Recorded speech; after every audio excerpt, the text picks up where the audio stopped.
Good morning. My name is John Dunn, Director of Security and Emergency Management here at Pardee Hospital. This is one of my security officers, Mike Dahl. I just want to demonstrate to you this morning what PPE our ED staff is going to be wearing inside the hot zone during an Ebola patient environment. Yesterday, myself, members from the ED, Engineering, and Environmental Services attended a class on Train the Trainer on proper donning and doffing of the PPE. My longtime friend Mark Stepp, who is the Regional Training Officer for the Mountain Area Trauma Regional Advisory Committee, taught it, did a great job. And actually, Mark came by here at Pardee Hospital last week at my request to look at our equipment and where we were at so far. Mark was very impressed. He was very pleased. He said we're actually ahead of other hospitals in this area in our equipment and our preparation. So I'm well pleased with that. But I do want to show you what our ED staff is going to be wearing. Number one, they're going to be wearing the hood and the PAPR here. The PAPR is a self-contained air apparatus. It blows cool air inside the hood so that the wearer stays cool and comfortable the entire time. Also, our hood here, there's an extra flange up underneath it that goes up under the Tyvek suit here, and it's secured.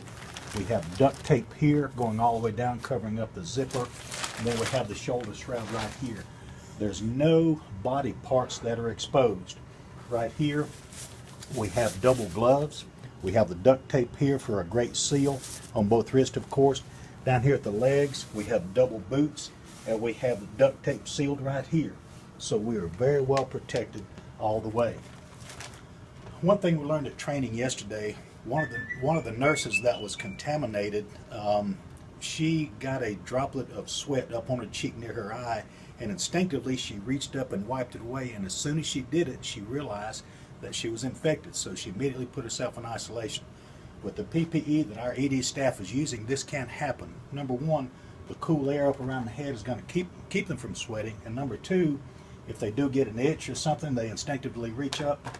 There's no skin exposed. They cannot touch themselves, and they really can't be touched. We have the entire body completely covered.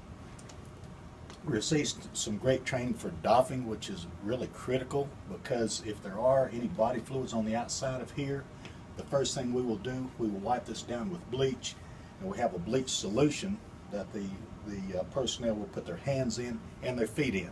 And then we know how to properly doff the individual. Of course, doffing is taking the PPE off, and the person who is doffing them, they are also covered in their own PPE. So I feel like we are truly prepared.